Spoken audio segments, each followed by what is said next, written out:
Good morning. And now it's time for the children, big and small.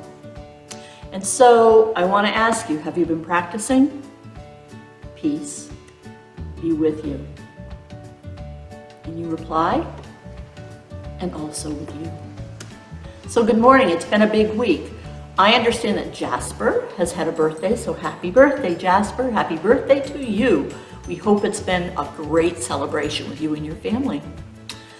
Today, I want to talk about a tough subject. And if you stick around long enough, Michael is going to give a sermon on the same tough subject. And that subject is racism, systemic racism, privilege, and what we can all do about it. So I want to have a conversation, a starting conversation with you about privilege and racism and assumptions that we make about people in our world. And I'm going to start by telling you that I want to talk about a symbol. A symbol is one thing that gathers meaning around something else, okay? So I'm going to use a symbol. And Heil, if you can you zoom in on this picture? Can y'all see what this picture is of? I'll give you a minute to take a close look. They're eggs, aren't they? They're eggs. They're fried eggs, actually. Okay? Now, each egg is just like the other egg, right? They all have a yolk, and they all have a white around them, cooking up. And they're all going to be soon somebody's breakfast, or the top of their supper, or whatever, right? And if they came to the table, and this was going to be your breakfast, you wouldn't say, I don't want that egg. That's no good. I want that egg, right? Because they're all the same. Okay? I want you to think about these eggs as a symbol for people. They're all people. They're all children of God, right? One is just like the other.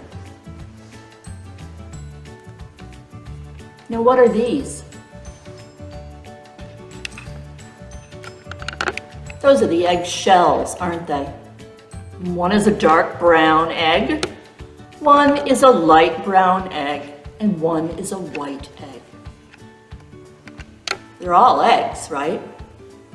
And in our analogy, they're all people, right? And they're all children of God.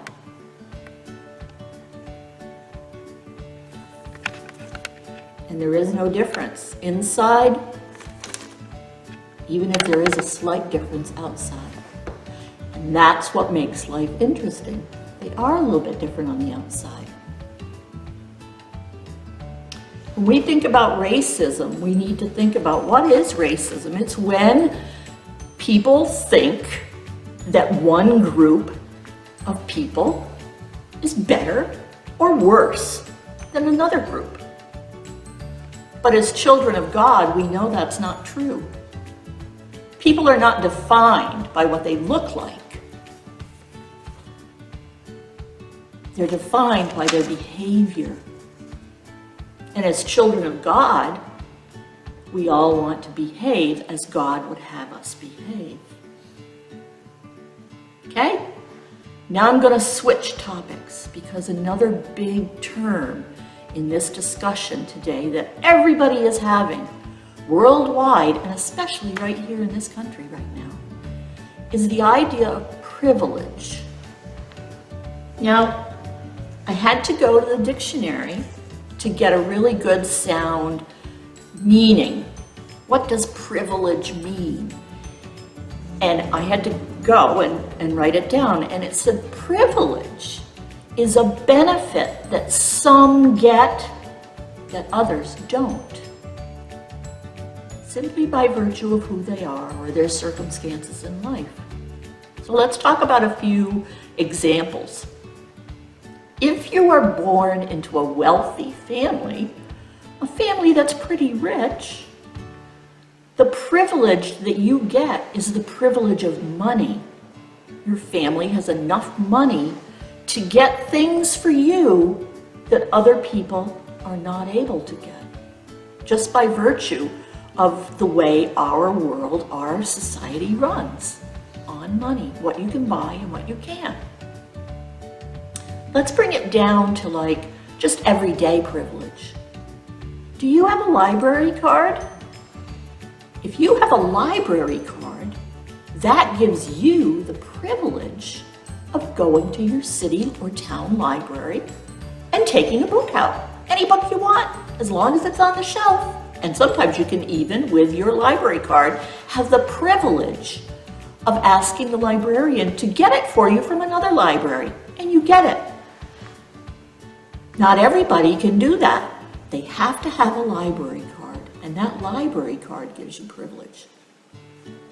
Let's talk about another privilege, education and the ability to read.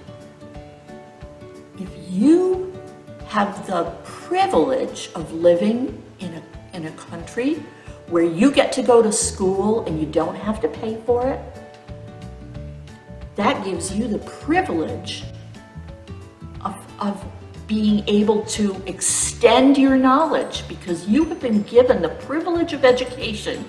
You have been given the privilege of reading, and then you get to take that privilege and make of it what you want. You can read what you want. You can get more knowledge. That's privilege. Okay? Now, privilege it's a big topic in racism and in what's going on in society today, because there are groups of people in our country that are not as privileged as others. And that's where a lot of our soul searching is going when you listen to Michael's sermon today, his message. And it gave me, I was able to come in earlier this week and listen to Michael's message. And it made me go home and think. And as I was thinking, I do a lot of my thinking around the time of day when I read the Bible and read some of my devotional readings. And I wanted to share real quickly, because it was like this boing, aha moment that I had. I am reading a book about Saint Francis of Assisi.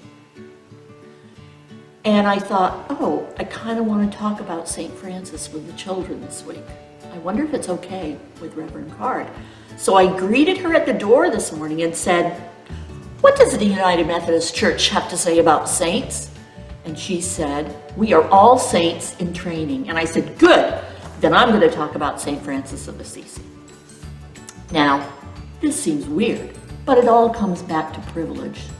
Saint Francis of Assisi was originally born Giovanni, and he was born in around 1200, long time ago. But he was born to a very rich merchant family in Italy. And as Giovanni grew up, he traveled. His mother was French. And he went to France and he came back loving poetry and, wine and women and song. And his father started calling him Francesco, Francis, which is where his name, St. Francis, came from, the Frenchman. Now, Francis, as he started really thinking about Jesus and what Jesus wanted from the children of God, Francis started to give things away. And one time, he actually gave a lot of his father's fabric away and sold it at a loss to give the money to a pastor of a church that really was in desperate need of renovation. And his father was absolutely ticked. And he took Francis and he went before the bishop and complained and said, you need to give the money back. He didn't have a right to take it. It was my money. It wasn't his privilege to take my money and give it to the church. And Francis, in that moment, realized what privilege was doing to the people in the world around him. And the story goes, took off his clothes, looked at his father and said, I give all of that privilege up because I will go and live as Jesus. I will do what is right. And he did. And he made the rest of his life into gathering people who felt the same way. And they ministered to the poor, and they took care of each other, and they had gathered deep respect for the world. And I thought to myself as I read this is exactly where we as a world really ought to be thinking about going. And I'm going to leave you with one line from this one chapter. It says, sometimes all we want is to get out of our own way and become a conduit for love. A conduit is a stream of love. And I really read that sentence and I thought, oh my gosh, this is what our world is contemplating right now when we talk about racism and systemic injustice. We are wanting to get out of our own way, kids, and be the conduit of Jesus' love. And that's how I'm going to leave you today. I urge you to investigate St. Francis and talk about it with mom and dad or Grammy and grandpa.